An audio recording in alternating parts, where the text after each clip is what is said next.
Everyone, we have the next panel, next plenary panel of our conference on the new ideas in researching political science. We have three distinguished scholars and experts with papers treating about different issues. It's, I would say, from the perspective of the whole program, the most interdisciplinary panel, which I find very valuable, despite the fact that we are talking about a concrete discipline, political science. We are all aware of the fact that political science is quite a broad discipline, and it invites other methods, theories, perspectives, and I'm sure that we can focus on these issues also during this panel. So as a first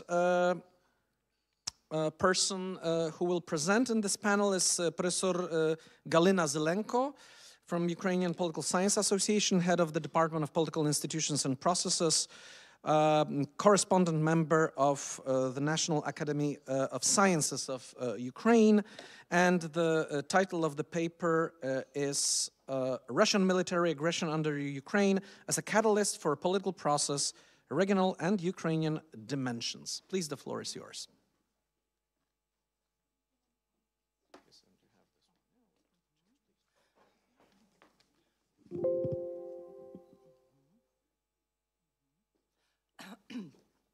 Dzień dobry, wielmi szanowne państwo. Ja jestem Galyna Zelenko from z Ukrainy. My first fellowship was in Warsaw University, but I have forgotten Polish language since the time, so I prefer to make my speech, my presentation in English. First of all, I would like to say many thanks for invitation, Professor Magdalena, and I want to say many thanks for everybody,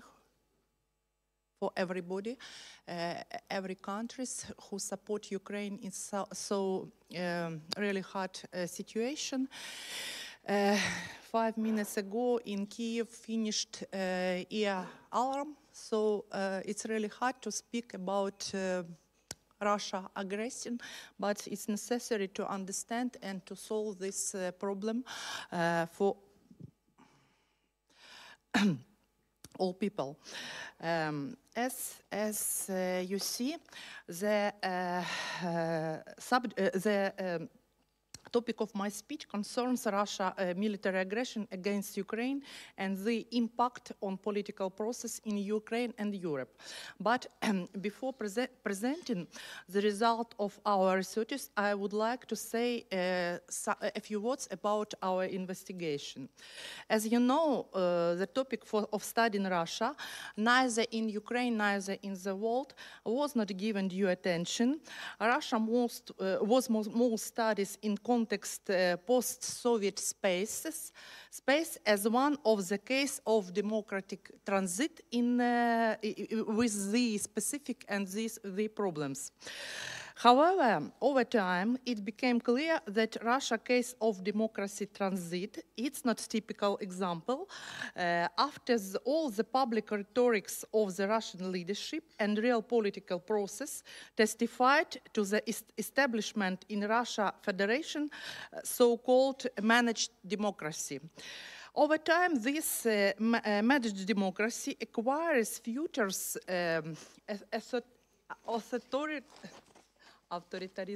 authoritarianism and militarism and imperialism. Logically, that in that paradigm, researchers predicted that Russia would resort military means of solving the problem. Therefore, in fact, Russia's case of political transit separately from another post-Soviet countries began to be studied only after the beginning of the Great War, since 2022. And as you know, before that, the conflict so-called Ukrainian conflict, Ukrainian problem, Ukrainian questions in Ukraine. Ukrainian questions was studied as a part of civil conflict in Ukraine, in Donbass, a bit with Russia. So during last year, we with colleague from Institute of North Eurasia Transformation and my institute in National Institute of Political and Ethnic Studies of the National Academy of Science in Ukraine, we analyzed Russia intention and what actually behind military aggression against Ukraine. The result of these researches was the book, I can see this book, you can see this book in Ukrainian language, but now we are working in the English version. So its name's Pretended Russia, Imitation of Greatness and Power. I hope maybe this book will be published in Columbia University Press, and we have agreement with them. And I hope in 3-4 months it will be published in English. So empirical basis of our research were first of all Russia sources. It was principal questions to use Russia sources for creating this presentation. I would like to pay your attention. This research is too big and it consists from 3 parts. So I remove the accent, the third part of this research about Russia. As you understand, because I think everybody knows what happens in the war or in Ukraine. It does not mean so much as the process in Russia and what to wait from Russia. So the empirical basis of our researches, next slide, were primarily Russia sources, military doctrine, official documents of the authorities, Russia Federation, statistical data, speech from Vladimir Putin, Minister Lavrov, Volodin, Patrushev, Medvedev, and others, analytical reports of Council of Foreign and Defense Policy, reports discussion club Valdai, Ros cooperation, Ros сотрудничество, as you know, Moscow Institution of International Relations, publications of the most influential Russia experts who specialize on international politics, economics, and domestic politics, which was published in the newspaper Russia in Global Affairs for last years. For example, Sergei Karaganov, Konstantin Zatulin, Федор Лукьянов, Тимофей Бардачев, Тимофей Сергейцев, Андрей Сушенцов, Дмитрий Тренин, Дмитрий Ефременко, Наталья Зубаревич, Александр Аузан, Глеб Павловский. So these people, are not the propagandists. They are analytics, so we use the materials, the speeches and the interviews. Based on this analysis, we obtained such result, and I presented it briefly. They relate the nature of political regime in Russia, state ideology, so-called Putinism or Rushism, ethno-political process in Russia, potential lines of socio-political divisions, which created during the war, and the anatomy of claims of Russia claims to Ukraine, and Russia intention for building the so-called World Order Z. Political regime.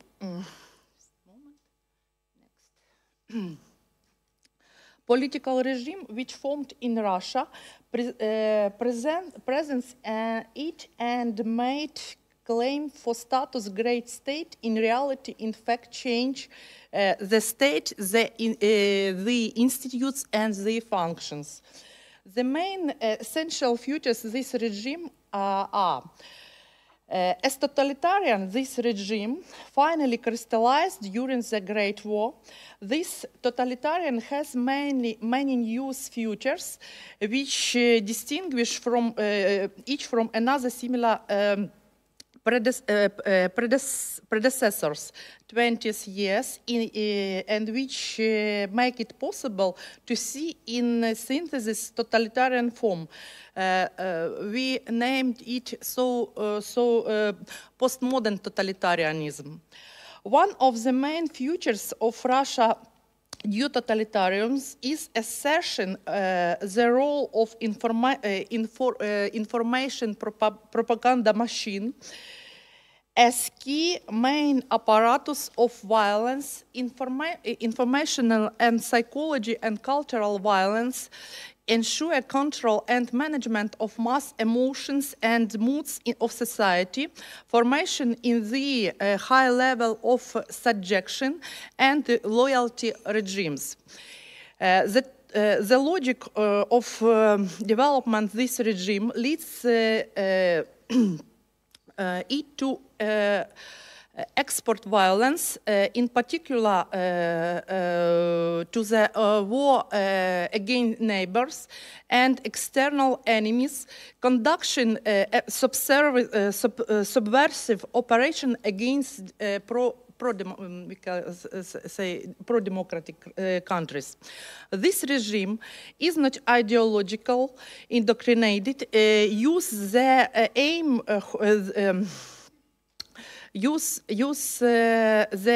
whole groups of ideologies, doctrines, concepts which manipulate and often just play. The practice this regime often are very far from ideological postulates. This regime pointed on destruction traditional state, political, social, and international institutes and replaced the new from what the real functionality relies for informal and controlled ones. As a system, it means the system corruption, it means client patronage, vertical connection instead of state apparatus, national leadership, etc.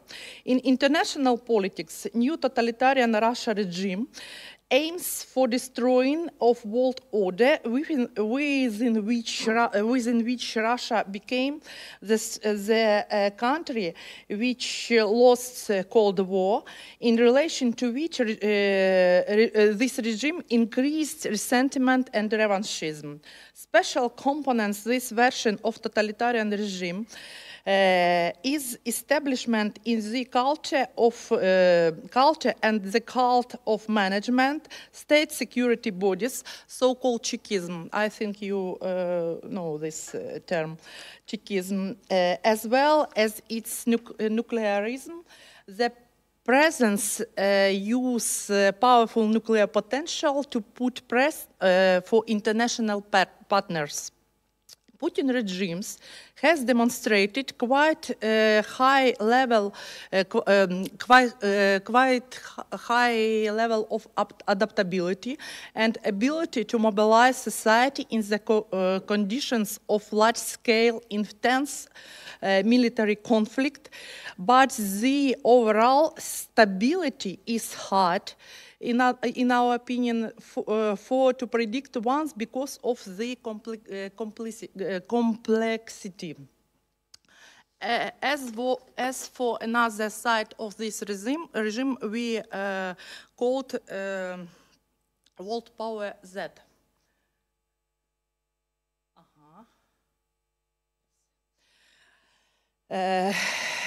first of all, I explain why we say world power Z. We use this term from Russian analytics. Analyzed is based. This term is based on the version of the world to what Russia plans reach as a result of the war against collective West. In these paradigms, Ukraine is only the tools for achievement the aims by Russia. Due to the war with Ukraine, Russia broke world order, which was formed after the Second World War. If we recall the ultimatum which Russia presented for collective West in November 2021, I think you remember this, and it considered on demanding to return to disposition forces in Europe as for 1997. Before the expansion NATO and the European Union at the expanse Central Europe countries and Baltic countries. At that time, these demands, the most analyzed seemed as a joke, and nobody not take it seriously. But now it's apparently that World Order Z is about Russia's re-establishment of its influence in what is often and very erroneously still called the post-communist space, which includes former social republics located in both Europe and Asia, and which surely testify to Russia's turn to the status of a superpower and one of the center of the new multipolar world. I will miss the global dimension. I would like to say more detail about Russia's possibility to implement this order, because this question is the most important in such situation. As you know, in public usage, this war. I told about this, names Ukrainian crisis, Ukrainский кризис. We hear it's from Russia TV channel. In fact, this war is not another as Russia crisis, because the main reason this war, means that Russia has not found the place in the world which changed after collapse of communist system. And as competition Russia with West and with China, modern methods primarily technology, economic, offering an attractive model of civil development was not possible. Russia used force method. Long before that, Russia built the system of tools, the economic, political, cultural, and informational influence in Europe. It's one citate. Our gas pipes to do in Europe that our tanks has not done. Emphasized in one of the speeches at Valdai Forum, Vladimir Putin. If you remember, if you pay attention for such details. It was about gas pipes, Nord Stream 1 and 2. Also from the beginning of war for the West, also from the beginning of the war, the West used 12 package of sanction, and Russia says that it overcome this sanction. I am not sure, and I explain why.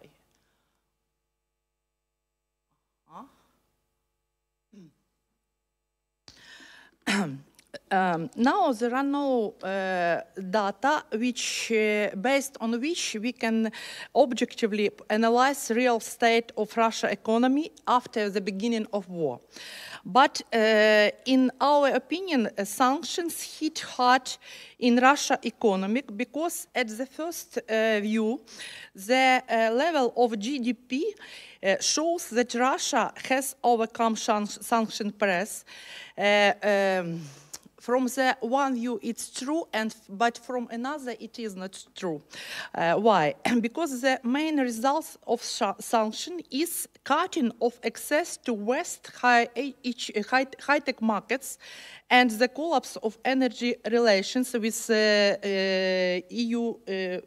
EU countries. One citate else. The EU's refusal to import Russia oil and coal and the introduction of gas import restriction have broken Russia's most important material bond.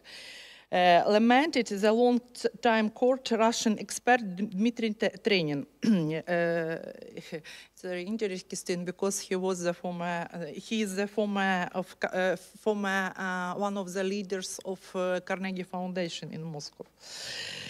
So, designing the future, it's important to understand if Russia has enough sources for changing world order that in their favor. We think no, because the GDP of Russia was $224 trillion. At the same time, GDP United States was $21 trillion and China $25 trillion. So the difference in that tenfold difference is not in favor on Russia Federation. It's time? 5 minutes. Okay. Oh, so it's okay. So extremely negative consequences of militarization of economy, Russia economy, and introduction sanction. It's extremely negative consequences because of limited access to technology and the lack on the economy through of high-tech industry. So the war of attrition for Russia, it's first of all a loss of chances for technology development. So,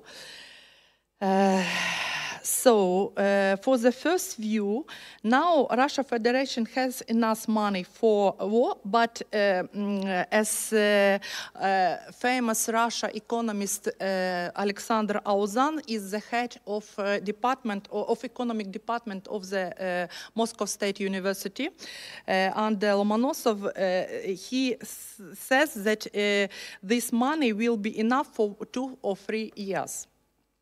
In fact, Russia Federation now fight for the tools of influence, but under consideration, which influence, for the tools of influence it had before 2014, but under the conditions of international sanctions and a narrowing of the field of foreign policy maneuver. Moreover, the turn to the east creates additional risk for Russia relate to national security, which significantly worsens in position of the world. After the introduction of international sanction against Russia, China, that became the main beneficiary, the volume of Chinese-Russia trade increased several times. So, having come up with the idea of implementing World Order Z, Russia has already faced the reality in which it can only be offered the role of a tool, but definitely not a global leader. And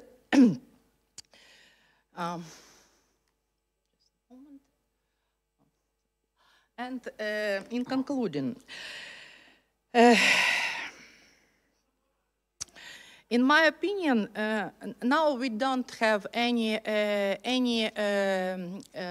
idea to solve this problem and to finish this war. But the future success of Russia Federation is built building the World Order Z will depend from the situation around Ukraine and not only at the front line. Thank you for your attention. And I'm sorry for my English. Thank you.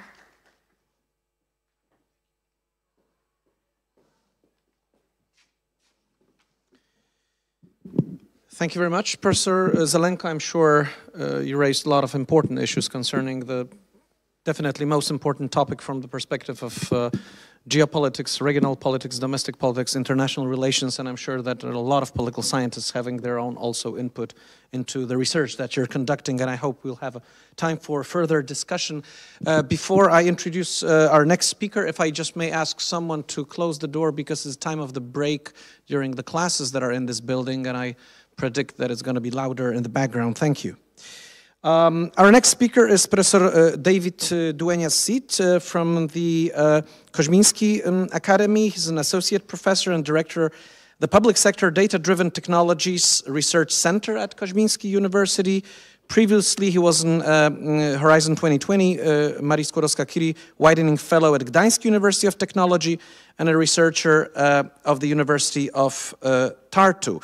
He's an expert on e-democracy, internet voting, digital sociology, digital administration, and the presentation focuses on researching at the frontiers between political sciences, sociology, and information studies, trust and distrust in internet voting. Professor, the floor is yours, please.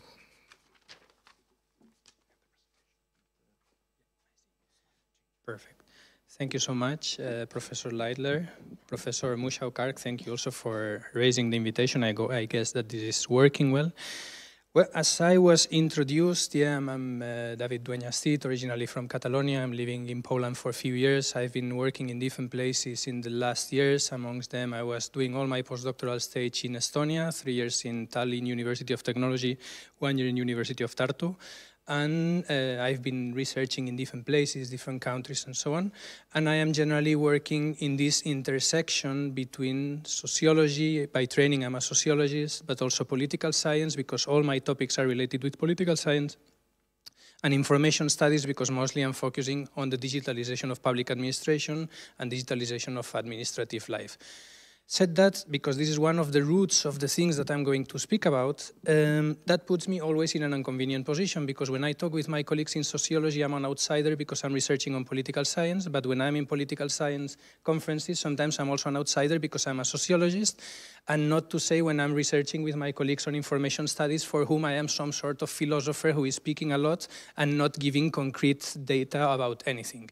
So here, I guess I will feel comfortable because I guess that we are talking about new ideas in political science, and the conjunction of all the things that I'm doing somehow fits on this idea.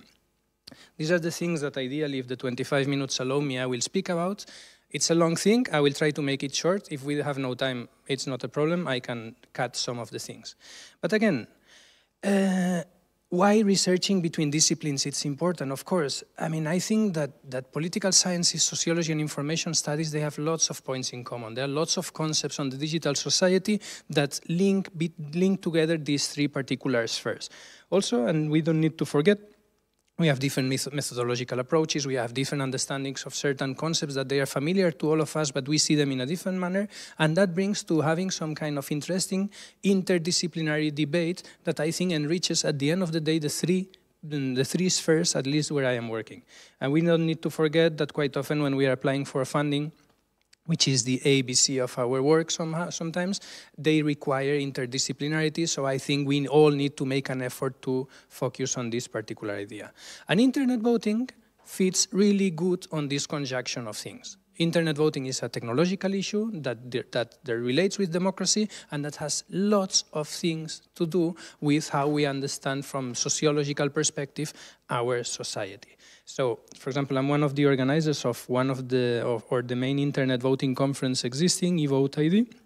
And we are gathering there all these groups of people. We have cryptographers that they research on the insights, technical insights of internet voting systems. We have cybersecurity experts that talk, for example, how external agents try to influence the elections or manipulate the elections, or even internal agents could have access to manipulating the election results. We have lawyers who they discuss about which is the legal framework to adopt internet voting technologies in elections. We have political scientists, we have sociologists. So this is a topic that it's inviting to be interdisciplinary. It's very easy to be interdisciplinary when you are working in a topic that it's really fitting interdisciplinarity. And that's the starting point of that. Internet voting, I guess it's quite easy to understand. It's the use of remote electronic means to cast a ballot. There are some other familiar concepts to internet voting that relate a lot with it. Electronic voting, it's a framing concept that gathers other forms of use of technology for casting a ballot, like, for example, using voting machines. There will be one example that I will talk about later that relates to electronic voting. And electoral technologies are all the technologies that are scattered through all the electoral process. So there are many things, but internet voting in this case, it's the act of casting a ballot using the internet. So it's important because it's remote. You are doing that at home from your computer, or now, for example, our Estonian colleagues, they will try to start using smartphones for casting a ballot, so it's using internet for casting a ballot.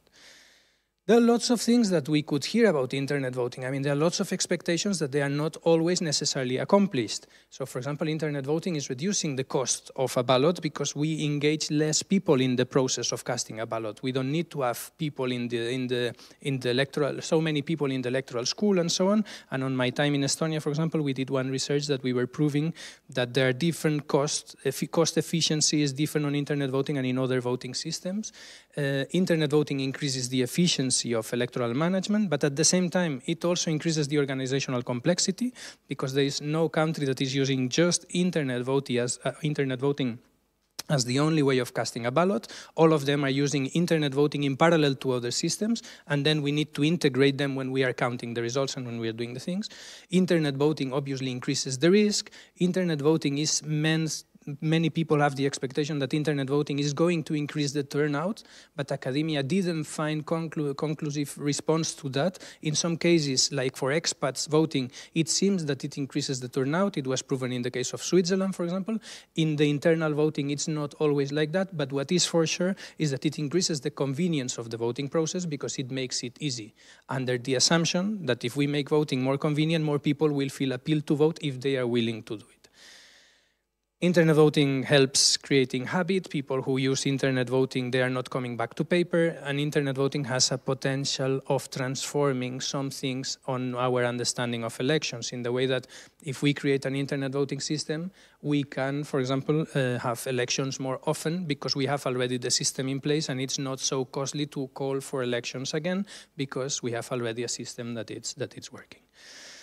But internet voting, sorry for this super large thing, internet voting is just one of the ways that we can use for casting a ballot. With my colleagues, we were doing a research that hopefully it will be published soon. Probably you will not be able to see anything, but it's just showing the complexity of the different ways of casting a ballot existing. We ran through a literature review trying to understand all the convenient systems of casting a ballot that exist in the planet. We found more than 25 ways of casting a ballot, something that is very strange because normally, when we are politically socialized in one particular political environment, we tend to think that everybody in the world votes in the same way that we do. So in your country, you have this, in Poland, you have this crazy big paper where you need to go through all the names, then you need to put crosses here and there, then you need to fold it, then you need to put it in the envelope and in the box. And in my country, for example, we use small pieces of paper that we just took and put them there, choosing each piece of paper for one different party. This is the basic difference. I mean, you're a political scientist, you all know it. 25 different ways of casting a ballot we found all over the world. Being internet voting, just one of them. And we classify them depending on how they respond to this question. Who is voting, how is it voting, where is it voting, and when is it voting? When is the voting taking place? So internet voting is one of them. But at the same time, it's one of them that connects a lot with the topic that we are going to talk about today here, about trust. Because many of the things that relate with internet voting, at the end, they dialogue with the concept of trust. And as I said, I'm one of the organizers of the eVote idea conference, and I've been going there since 2017. So it's already 7 years that I'm going regularly, once per year, meeting all the community of people who are researching on internet voting. And the first time I went there with my sociological eyes, I sit there and I was listening how my colleagues, cryptographers, they were talking about things related with the internal security systems that we need to put in place for having an internet voting system. And they were quite often using the word trust. And then the lawyers, they were coming and they were also using the word trust. And then the practitioners, people from, I don't know, United Nations, from OSCE, they were sitting and they were also using the word trust. So all of them, they were using the same word and all of them were meaning something absolutely different. And none of the things that they were saying were connecting with my own understanding of what trust is as a sociologist. So for cryptographers, trust was connected with security. We need to make robust systems, and then people will trust them. It's true. We need robust systems in order to increase trust, but it's not enough. My colleagues that were researching on information systems, quite often they were saying trust is something that will occur once the system is in place and people see that it works. Yes, of course, this is true. Trust will increase later, but it's not enough to understand that. And my colleagues, practitioners, quite often they were saying, if you are living in a country where people do not trust institutions, better not implement an internet voting system because it's not going to work. Also true. But at the same time, we have trust, which is at the beginning of the process, at the end of the process, and in the middle of the process, and none of them is referring to trust as a holistic way. In my effort as a sociologist was try to understand how can we understand trust in a different manner so that we can find a common agreement of what trust is.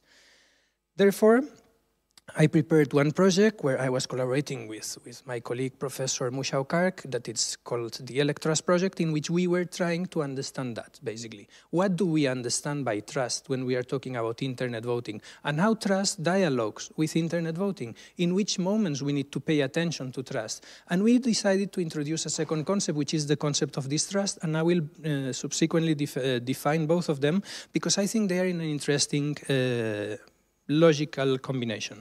So what we are doing on this project, we are focusing on different countries where internet voting was deployed. So we did one research in Estonia that we are now analyzing the data. We did one research in Poland, which is somehow case zero, where internet voting was never used, but maybe someday it will happen.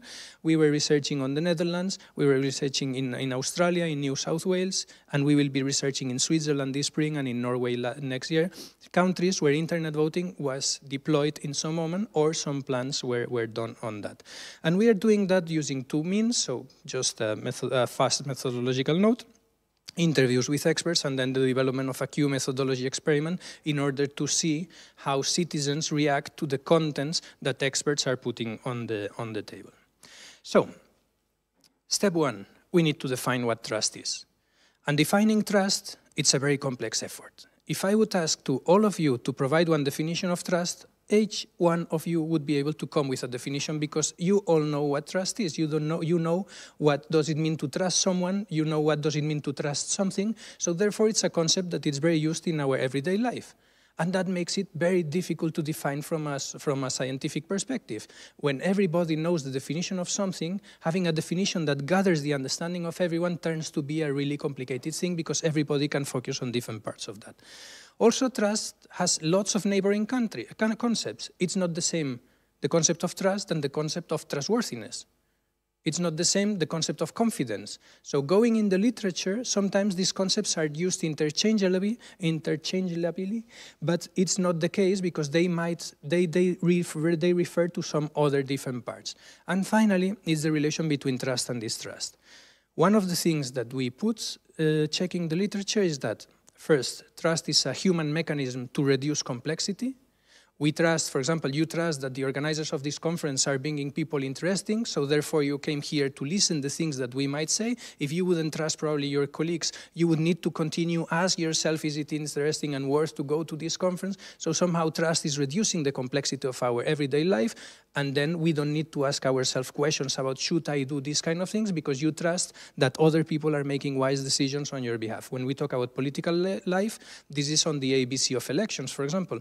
We trust that the outcomes of elections will be okay. We trust that we delegate the power to someone to take decisions on our behalf, and trust is at the core of everything. Trust, secondly, requires a certain level of knowledge asymmetry. We cannot know everything about everything. So therefore, we need to rely on people who we think that they know better than us on certain aspects. We trust doctors, we trust professors, we trust scientists, we trust politicians, because we know and we understand that we cannot understand everything, so we need to know which are our limits, and beyond our limits, we build trust.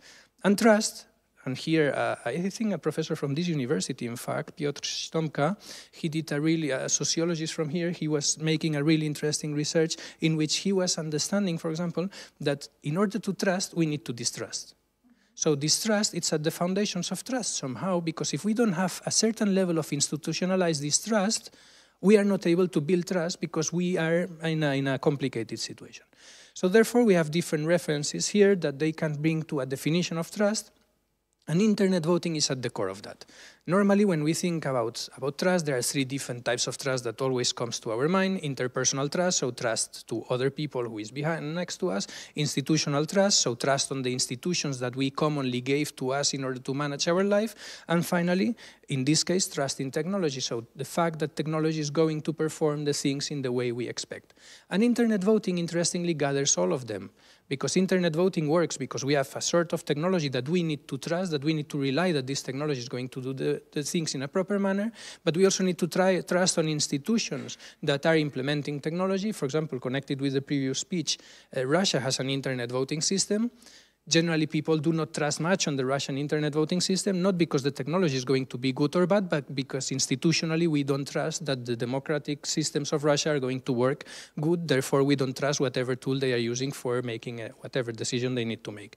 And interpersonal trust, for example, because I'm thinking quite often when I'm making my research on people from older generations, and for example, I would ask myself, would my father or my mother use internet voting because a cyber cryptographer would tell them that the system is cryptographically sound and proof and nobody can attack it? No, my father or my mother would use internet voting after consulting either me, either my sister, either some of their friends. So interpersonal trust is at the core of some types of of technology adoption, and therefore we need also to consider that when we are talking about internet voting. Second point, I said that we have also the concept of distrust. Normally, and here comes an interesting, in my opinion, let's say philosophical turn on the definition of that, we normally tend to consider trust and distrust as the opposite ends of the same logical continuum. So we can draw a line and we can put ourselves in one position depending on how much we trust or how much we distrust and so on. And in this project we try to do something different and consider trust and distrust as two obviously related but separate concepts that we need to understand different. The same things that bring me to trust, they are not the things, the essence of which will bring me to distrust. So we need to understand trust as distrust as two different concepts. And that allows finding elements, for example, that they are bringing today trust but tomorrow distrust. Finding elements that are bringing trust and distrust at the same time for different communities. Elements that, I don't know, interesting connections as we will see at the end, or interesting paradoxes on how we build trust or we build distrust. And more important for people who are practitioners in political science, how can we define strategies for building trust? And how can we find strategies for managing this trust? Because trust is something that we build, and distrust is something that institutions manage in order to continue working in a proper manner. One interesting gap, when we look at the literature, and we see, and we put, for example, in Google Scholar, I know, research on trust, we can find lots of references that we can refer to. But when we put research on distrust, this is not the case. So there is a clear gap on researching distrust. We know how trust is built, we know strategies and so on, but in distrust this is not existing. And therefore there is an interesting gap also open for whoever of you who is interested in researching on this particular field. There is a dog crying on the distrust corner research that is waiting for somebody to care of. Then, some inputs from our research. As I said, this is an ongoing project. We are still working on that. Some of these conclusions are preliminary conclusions that we are building upon the data that we collected in order to reinforce them and so on. But there are some interesting things that bring to some other questions for further analysis. It's interesting because till now we have been two people from Spain talking about elections in Poland. It seems like some kind of spanplaining, so that we are foreigners coming here to explain you how democracy works in your country. And it's not the case, but we are analyzing it because it's an interesting case. Poland is an interesting country, as we could see before on the presentation by my colleague, that there is a kind of high level of political tension. And it's interesting, for example, on the last elections that you had, the results were quite close, but they allowed to a change on the government. Interestingly, if we would ask probably the people in Poland, do you trust your institutions or do you trust your government, that would be totally politically biased. So some people, if my party is in government, I trust them. If my party is in opposition, I don't trust them at all because they are the worst thing ever happened to my country. But when the results were announced by the public television based on exit polls, there were already some of them that were super happy and some of them that were already crying, even if no vote was still counted. So therefore, there was an interesting trust transition from a country that I don't trust institutions to I blindly trust exit polls. And that's an interesting thing, because in places where trust is not existing on institutions, quite often we gather some other elements to build our trust on something that we want to believe that it will happen like that. And I remember the results on the elections were pretty close, so if they would not be counted in the proper manner, everything could change. I think it was a matter of 0.something% that Razem was part of the parliament or not, because it's a coalition and so on. It was really narrow, so a change on the counting process would change absolutely the results, but people were already celebrating, and we are the presidents, and we lost, and so on and so on. Interesting trust switch in connection with that. But here we are talking about technology, and if you remember 2014 local elections in Poland, you introduced a system for transmission of the results from the voting booth to the center where the things were going to be counted. And this system was not working properly. So meaning that you had the elections, this system was promising that the results were going to be publicly available pretty soon, and they were not, because there was a problem on the installation of the system and so on and so on. And the people had to wait. But there were the exit polls that you blindly trust. But exit polls are really reliable when we talk about presidential elections or when we talk about parliamentary elections, but not so much when we talk about local elections, because there are so many factors that make that the sample and the way it's built and so on, it might bring to some mistake. And when finally the information system was working and the polls, you received the results of your local elections, the results were not matching the results that were expressed in the exit polls. What happens here? We were blindly trusting exit polls. And we have been 1 week waiting for the results. Something happened during this week.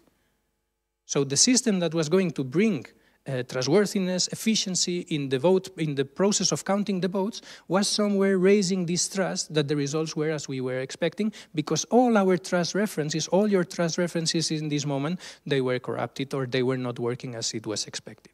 So inputs from Poland, for example, some particular cases on trust management in a country where technology was also used in certain parts of the election cycle, and they brought to some different things. I will not get into the postal voting story in 2020, because there are lots of experts here who know much better than me, but you also know how institutions didn't manage to provide a good solution for managing elections during a pandemic period. Inputs from another country. I know I have 5 minutes. Inputs from another country, New South Wales, Australia, they used to have an internet voting system that it was working from 2000 until 2019, I think from 2007, something like that. It was just working on this particular part of Australia, and it was cancelled. But there are some interesting stories on that. It was cancelled because there was a technical failure, because many people wanted to vote at the same time, because it became suddenly very popular. And it became very popular because a group of cryptographers went on the public television to say that the system was untrustworthy because it had some flaws and some problems. Interestingly, the fact that somebody went to television to say that you shouldn't trust this system made that some people who were sitting at home, they said, oh good, there is an internet voting system in place that I could use. And they absolutely ignored the fact that somebody was telling, don't trust it, and they went massively to use the system on the elections because they obviously prefer to be on the beach than going to the voting booth and queuing and so on and so on. So interesting paradoxes on that. The creation of the strategy for creating distrust in the system created at least adoption, and if we consider adoption as something that is related to trust, it created some sort of trust on the citizens that they wanted to use this particular tool. There are other things, but as I don't have much time, I will talk about that later maybe. The case of Estonia, it's probably one of the most successful countries in the world in the installation of internet voting, from 2005 utilizing internet voting. After 20 years, they managed to get that more than 50% of the population is using internet voting, which is a world record on that. There is no country with higher proportion of internet voting users compared with the people who could use that.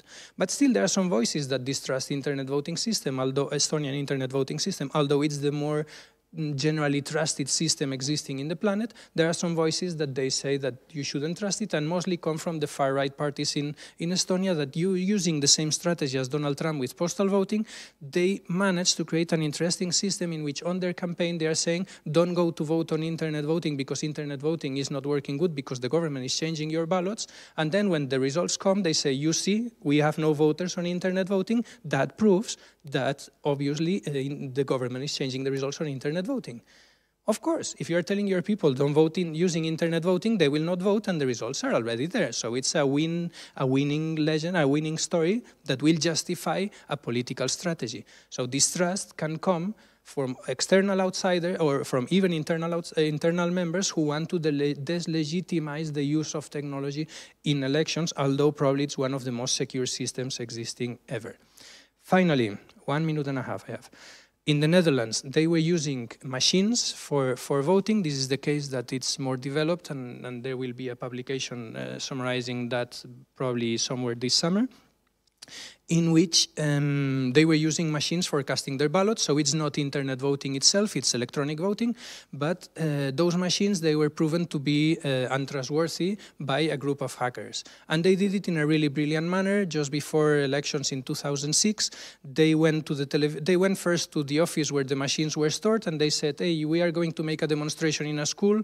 Could you borrow us one of these machines? Of course, who says no to somebody who is with good intention saying that they will make a demonstration in the school for democratizing the country and showing how elections work and so on. And of course, this hacker just opened the machine, they put a chip on the machine, and then they went to the television to prove that the machines could be hacked. And in a TV show live, they proved that this voting machine could play chess. And it was something that, of course, was collapsing the management of elections in the country on that moment, and they had to withdraw the use of voting machines in elections. Some learnings from that, there were some elements that those hackers were well-known ethical hackers of the country, and trying to create distrust on the electronic voting system, they were trying to increase the trustworthiness of elections, because if we get rid of these machines, our elections are going to be better. So there are some interesting combinations here in which some actor was bringing trust and distrust at the same time. They were bringing distrust on the machines, but they were bringing trust to the system. The same happens with some other, anyway, I will just go fast on that. But it proves that the existence of some elements that they can bring trust and distrust to whatever system at the same time. These 4 cases, and this is the last thing because I'm 20 seconds over time, they put 4 paradoxes on the management of trust and distrust that I think they are worth to continue exploring. First, generalized distrust scenario, but trust on external unsupervised stakeholders can happen. We have the case of Poland, in which you generally trust quite a lot on exit polls, which is something that is totally not democratically managed. It's something that we trust because it never failed. Second paradox, we can find situations in which distrust is bringing to trust, like it happened in the case of New South Wales. Third paradox, distrust can come from agents that they are institutionalized in the system, and they try to undermine democratic standards of the country, even if they depend on the democratic standards of the country to surviving. Paradox number 4, trust and distrust, they are in a permanent dialogue, and they can occur at the same time in parallel regarding similar stakeholders on one particular place. And that's it. Thank you for your attention. Of course, I'm happy to answer questions later, but I'm also happy if you have any other question, you can reach me on my email, and I will be happy to discuss them with you. Sorry for the 1 minute extra time.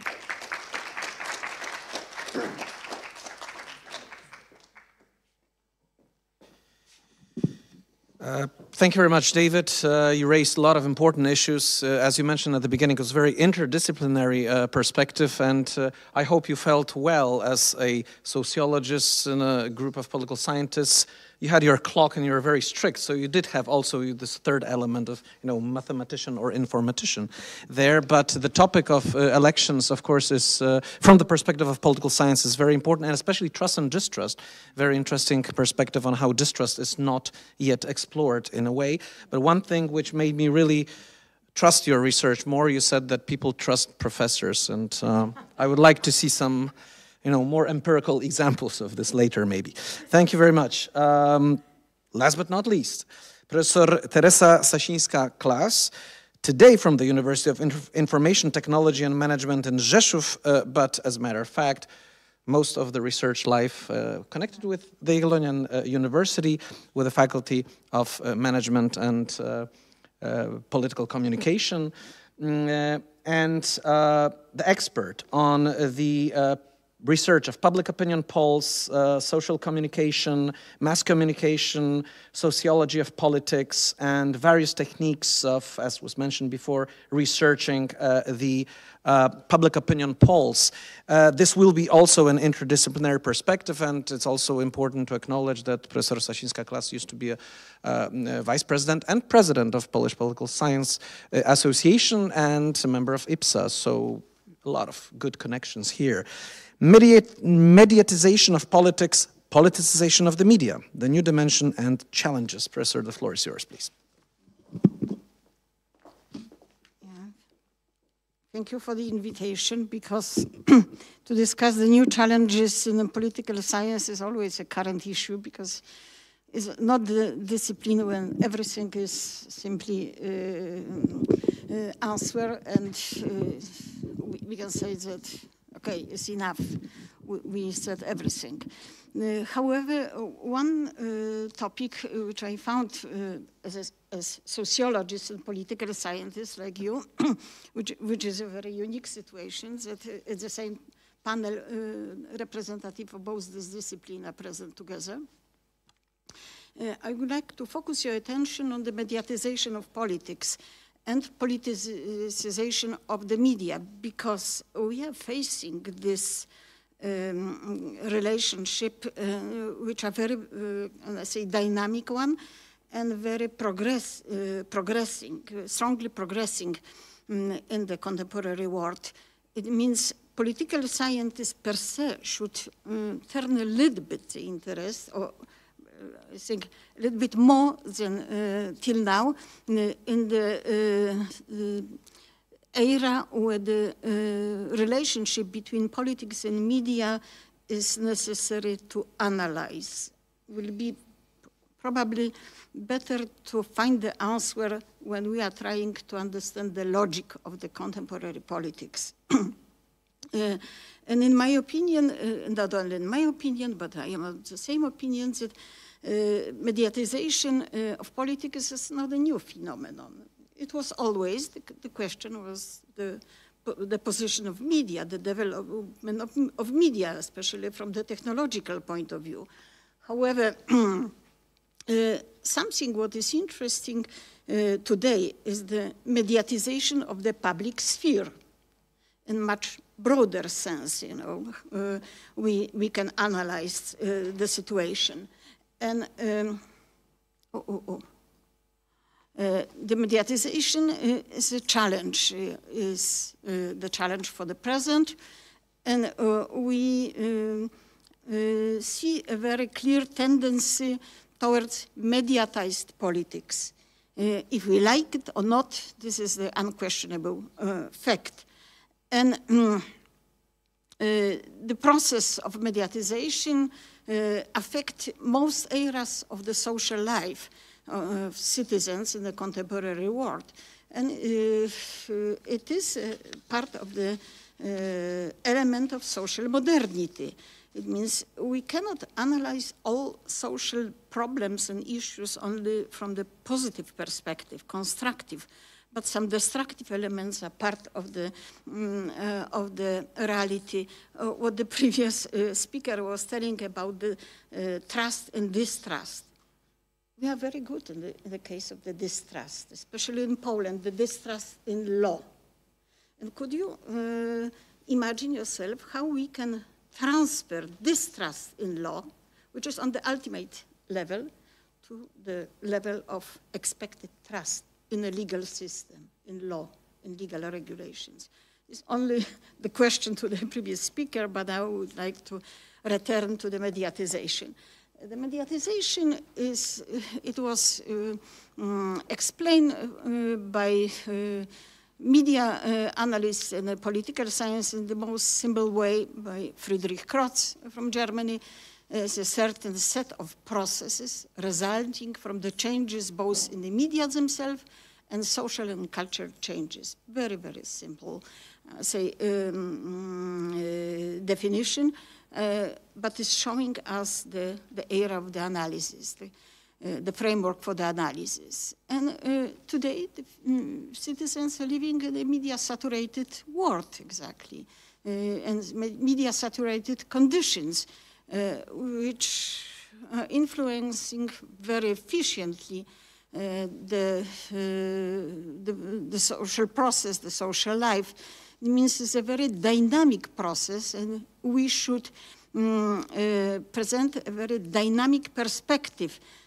As Auguste Comte was dividing the analysis for static and the dynamic. In the case of contemporary politics, we should use the dynamic approach, and mediatization is exactly helping or influencing tremendously the intensity of this dynamism.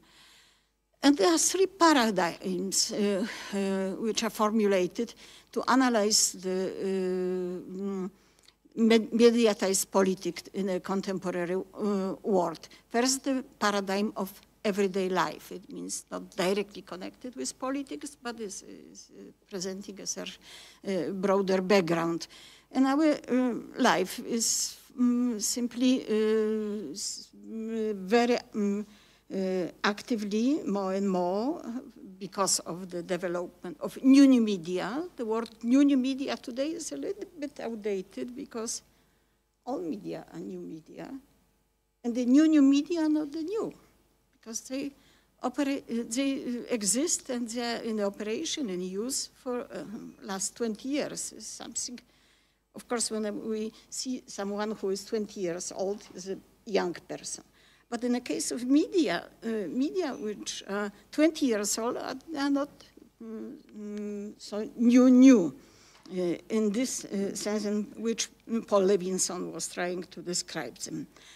And of course, this is something what we are facing today. The British media researcher Scott Lash proposed that the changes which we are observing in the media market, the traditional media, new media, exactly are showing that we should analyze this changing and we should treat them as twofold modernization. The First Amendment at the basic level, which it poses to define as rationalization, and the second part of modernization is the mediatization. And Lash is of the opinion that the media have spread in recent years like a plague, which means that the modern complex of communication conditions can no longer function without mediatized communication. And this is the unquestionable fact, exactly. New media and communication technologies are present everywhere. Mediatized everyday life is also becoming more and more, we can say, mediatized, scandalized. It means we are facing not only the positive results of this mediatization, but negative result. The second paradigm is of the symbolic world. It means the communication belongs to the symbolic practice of society. Writing image, sound, send us symbols that communicate certain content. And we live in a world of symbols, which are the basis of social interactions. And symbolic interactionism is invoked here as a useful component of the theory of social action. And the third paradigm is a paradigm media and social change, and I will focus more on this in the next seconds. Which means what is emphasized here? The dynamics of development, which I am repeating myself, but I would like to be clear that the dynamic approach is a crucial one. But it doesn't mean that it's easy to give an answer. We are simply trying to catch a certain stage of dynamism in the process of modernization, mediatization, the progressive modernization and change, which is not easy. But referring to the politics, which is the main subject of political science. Politics today cannot exist without the media, and is communicated to us through the media. The media is a significant forum for the public discourse, and even now we are few weeks before the local election, and in the next schedule for June 9th is a EU election. It means for the candidates for the EU Parliament election, which is mediatized and probably will be more mediatized even in the next days and weeks with the use of social media on the more intense scale than in the previous elections. Well, politicization of the media. At the same time, the mediatization of politics has many negative effects, which should also be pointed. And media analysts, political scientists, and political advisor to the Chancellor Kohl at the process of the reunification of Germany, director of the Institute für Publizistik Universität, Mainz Universität in Germany, Hans Matthias Keplinger, points to the occurrence of a phenomenon which he describes as an effect of the mutual influence of the media. In German, reciproke Effekte. What does it mean? The effect of the mutual influence of the media proposed by Hans Matthias Keplinger makes politicians aware that they are the subject of careful observation, and at the same time they are subject to the specific logic of the media operation. Politics is perceived in the contemporary world as a mass spectacle, especially during the period of elections, and we are currently in such a moment, which is the apogee of this kind of theater. The media visibility of politicians means the media, through appropriate selection process, commenting, discussion, evaluation of these elements of the discourse, can create someone into a media star, and on the other hand, destroy him or her. No, the example which are very well known from the public political scene in Poland is Andrzej Leper, Janusz Palikot, Lech Wałęsa. These names were mentioned in the previous presentations. And we face not only mediatization, but medialization of politics. It means politics appears as a spectacle, theater, and sport. It means we should build more broader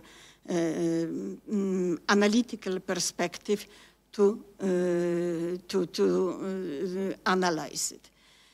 American media scholar Arthur Aschaberger, he is directing our attention to another dimension of the mediatization. He refers to the halo effect. Halo effect in the public sphere, in the politics, which occurs in the process of the audience identifying the public situation with characters such as Superman, Wonder Man. It means these are certain similarities which he is trying to show. The metaphor of the spectacle, which can be seen in the way politics is done in a mediated world. This is the definition exactly, the description of this, of the current result of this mediatization. The processuality of power is revealed here with a great force. And this it creates a certain new perspective, new dimension of the analysis of the political process.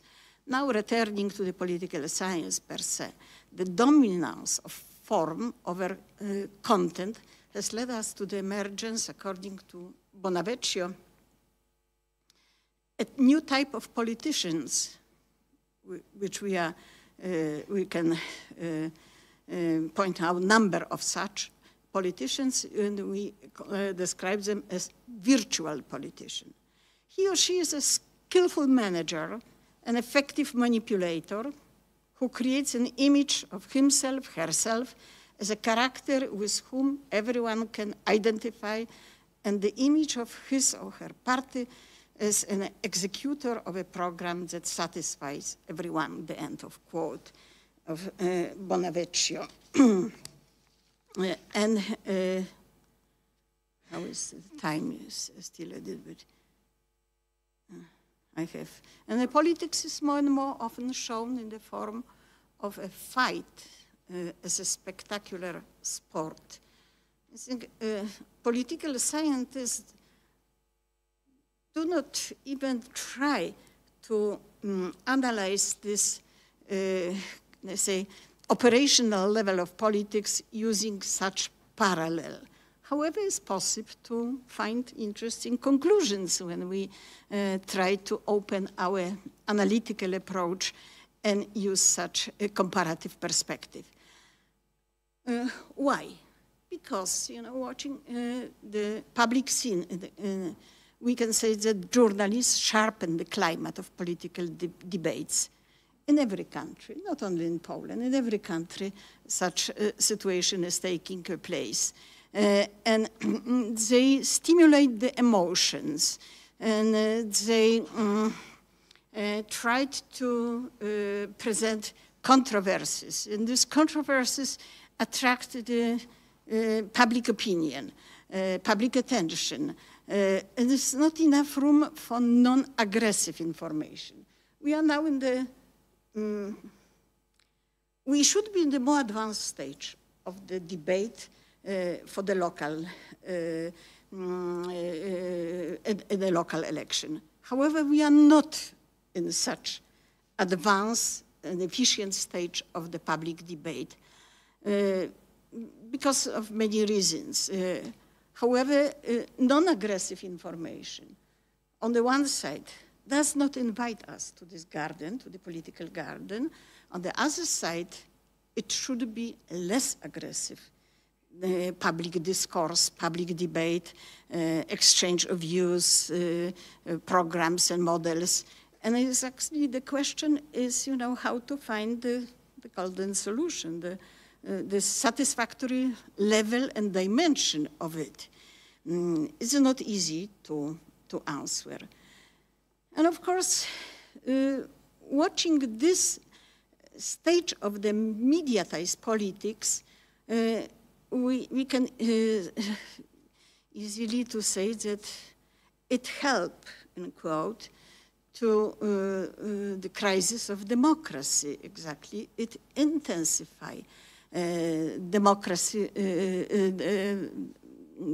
crisis of democracy, or certain, say, decline of the democratic model because of such experience. And we are facing today the process of the deepening democratic deficit. The question is now how to motivate people to vote when the democratic deficit is growing, is progressing, exactly. From the logic point of view, you can say how the deficit can progress, but it can progress in a negative sense, exactly, in a negative direction. And Robert Dahl, in the 80s, exactly, very dramatically warned the political scientists that the silent citizen is a misfortune for democracy. We are now in the situation that this silent citizens, or the citizens who are turning back and don't want to vote, or will vote against, exactly, demonstrate the negative emotions. This is something what we cannot say help to build democracy, to progress, to satisfaction from democratic arrangements. And of course, another element, another challenge, which is not easy to solve. However, I am trying only to focus your attention that these are the elements or the challenges connected with the politicization of the media, and mediatization of politics, is a process of isolating the political elite from citizens and their interests. It means these are the elements. And some other, scandalization, something what is very active, political journalism, which is in a, can I say, progress, but built on a very, can I say, negative, say, contribution. And we can say that all these points are showing that there's a certain crisis of communication, which leads to a crisis of democracy. The question is how, I must say, normalize, because it's impossible to simply cut completely, but how to put the mediatization of politics and politicization of the politicization of the media to a, can I say, satisfactory level that it will work and help to the democratic process. Thank you for your attention.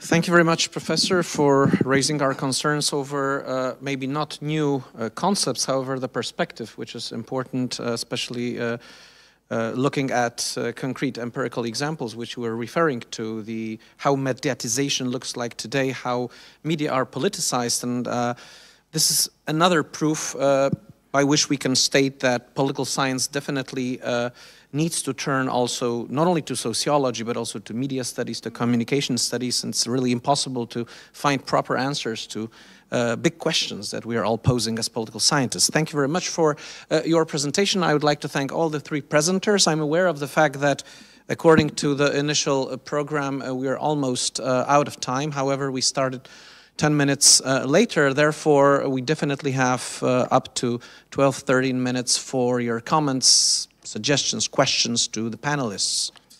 Okay, I see someone raising hand.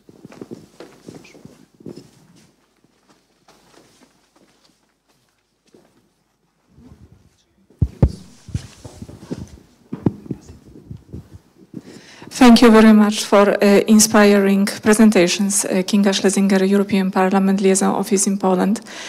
Professor Sasińska-Klas raised the question that we as the liaison office ask ourselves, and that is actually our main tasks ahead of European Parliament elections, how to motivate people to go to vote. And indeed, I think the predecessor, I think, found one part of the answer, that maybe internet voting would be in future a solution how to increase the turnout, because as you well know, many countries, maybe not many, but some countries lowered the electoral threshold to 16, 17 years. And the younger voters, they definitely are more in favor of digital solutions. However, I'm from the older generation, and I still know people who do not have smartphones, who do not use internet. So there is still this digital competence gap. And we just have to make sure that this generation, part of generation, is not excluded from if we adopt the internet voting.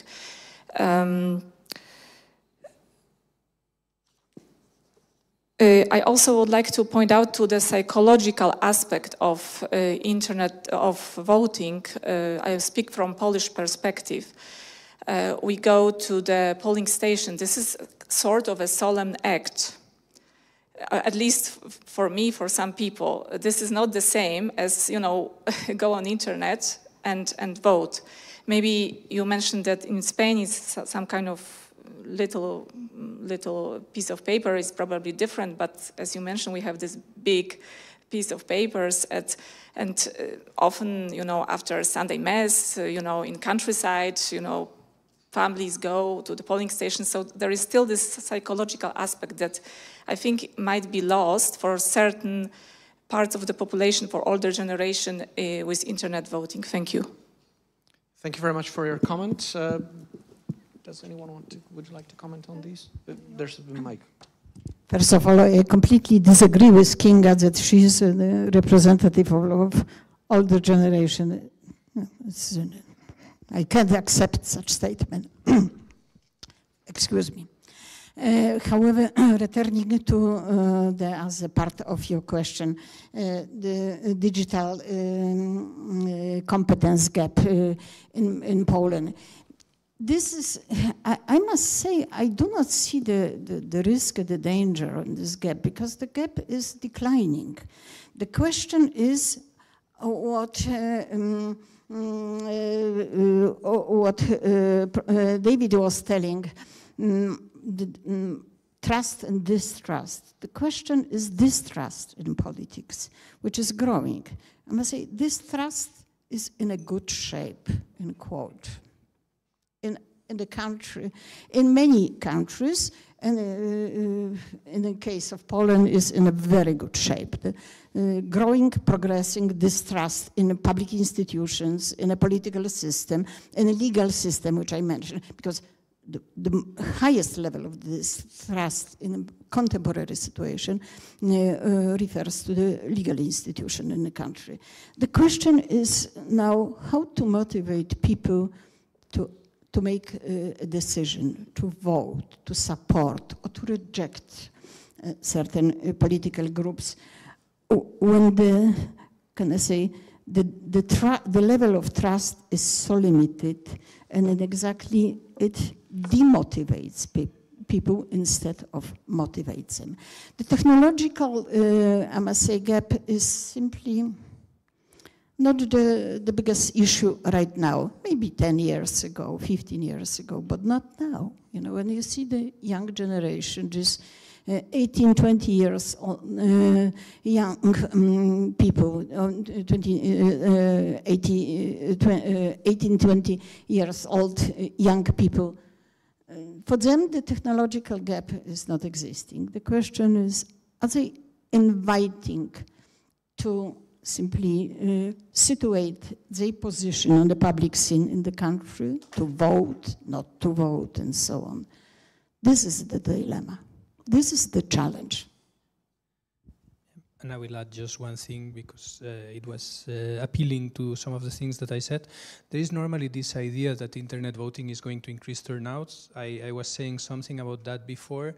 Normally, there is not a direct connection between the use of internet voting and the increase of turnouts. What internet voting does, it's increase the convenience of the voting process for citizens.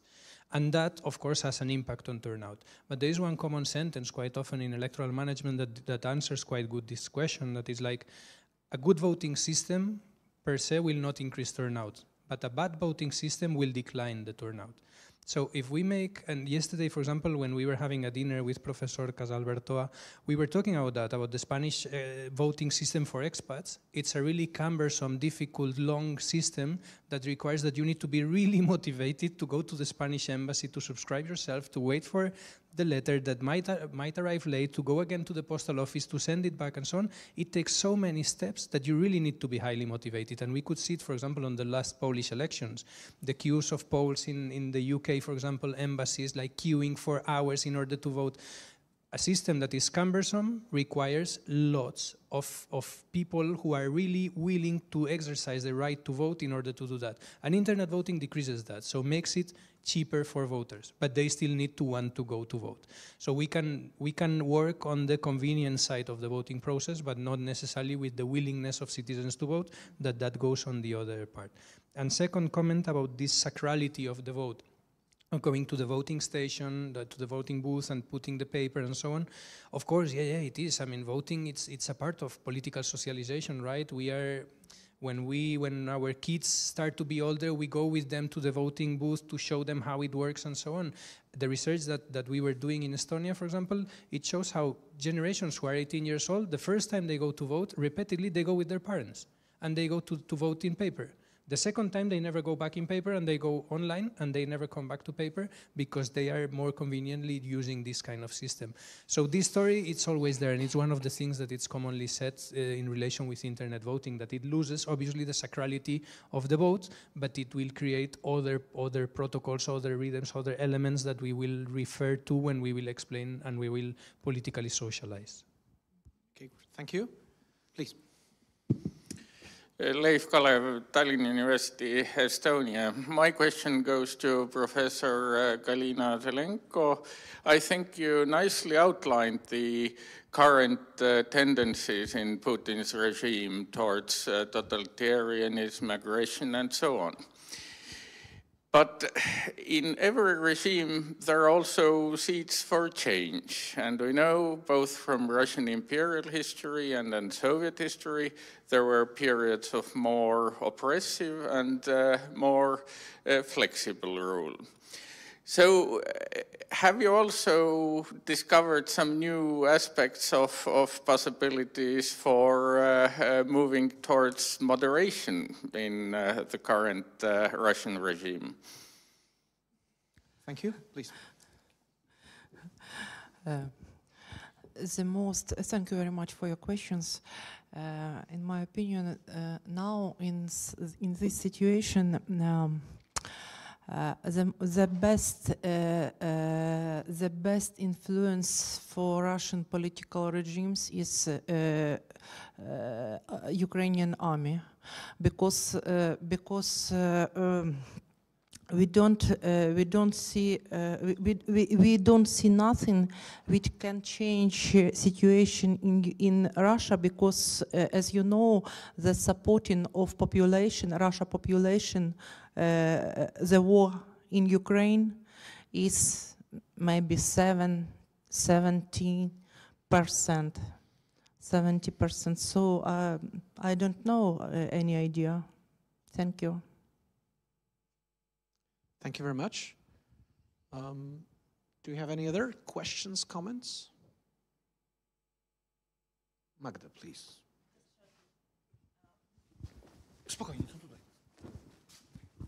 About the alternative voting methods, because we were discussing this also yesterday, but we have Switzerland, which in the 90s introduced correspondence voting, postal voting, and it was made public for everyone. And also, let's say, results from elections in Switzerland do not prove that even postal voting increases turnout.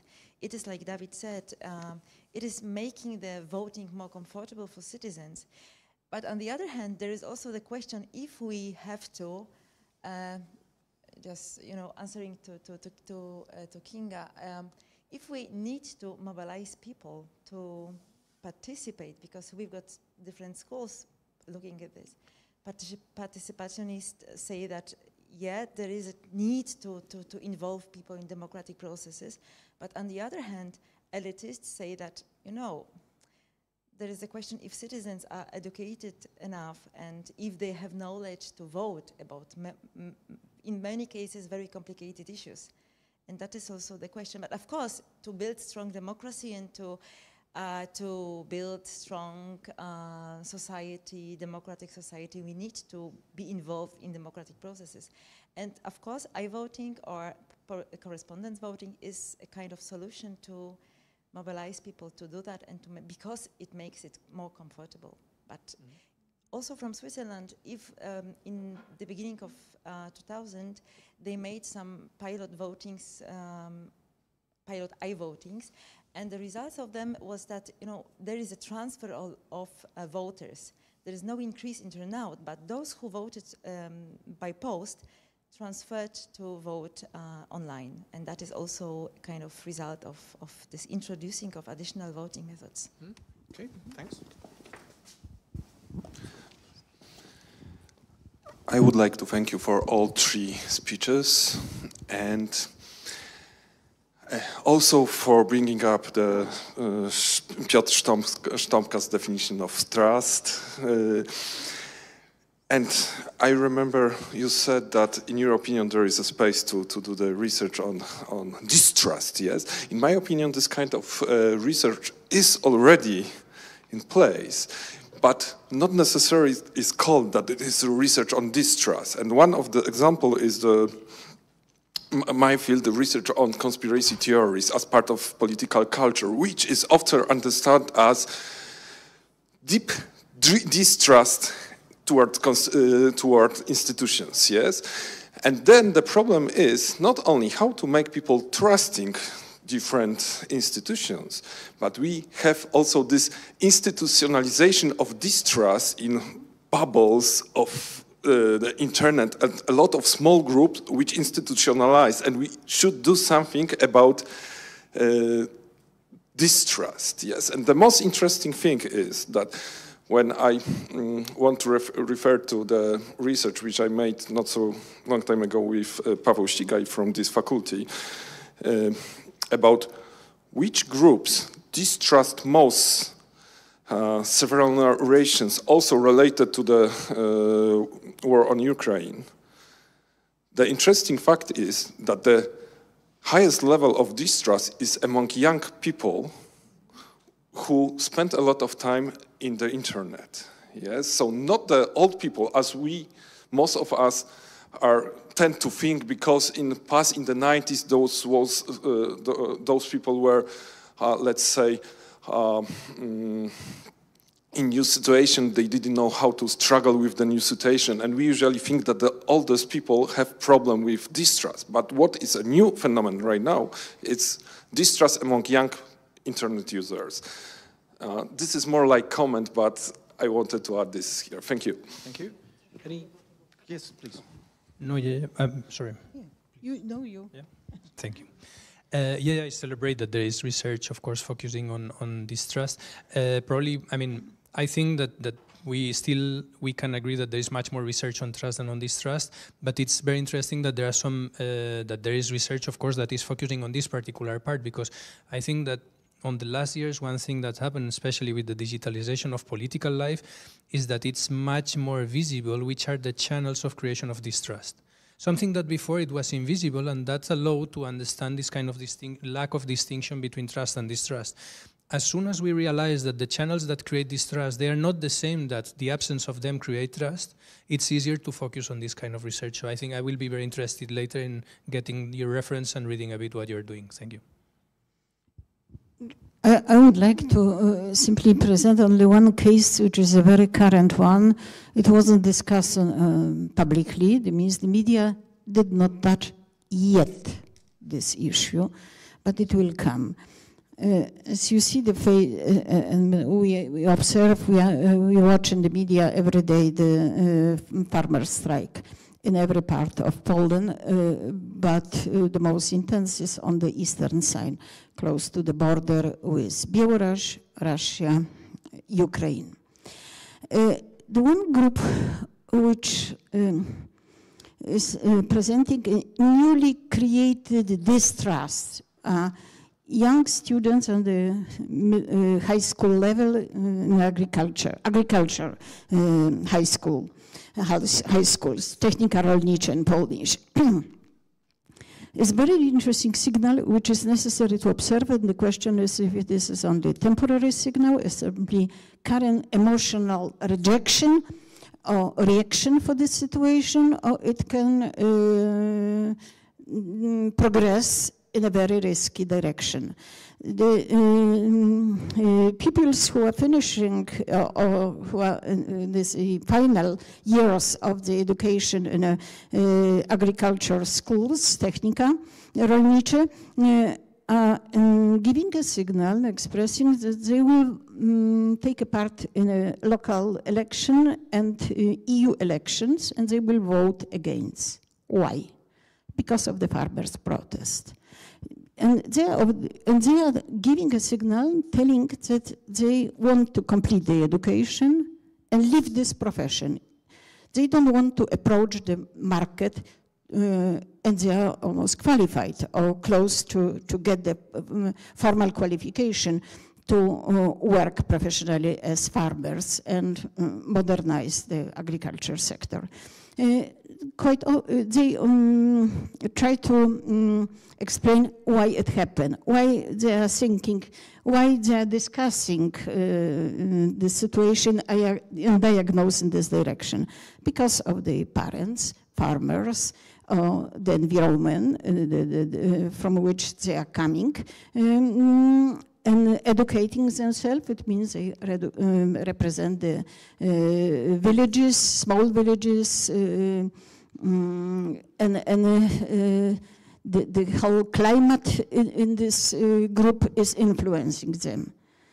The question is more complex because the farmers' strike in the public opinion in Poland is connected with the import of or transfer of harvest from Ukraine.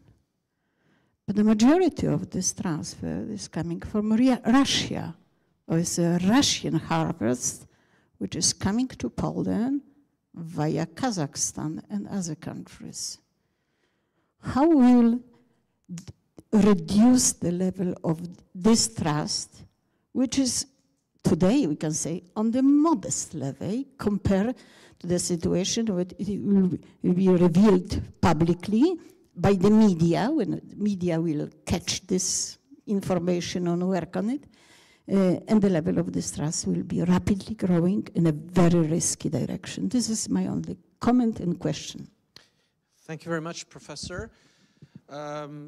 Well, not to raise more concerns or distrust among the participants towards organizers, we organized lunch and it's waiting for you outside. But first of all, I would like to thank the panelists today in this panel, which was interdisciplinary as we introduced it, and despite the fact that we probably raised more questions than found answers, I think this is one of the purposes of this conference, to look into the same problems and processes from various perspectives. And I would like to thank Professor Galyna Zelenko, Professor David Duenas-Cid, and Professor Teresa Sasińska-Klas. Thank you very much.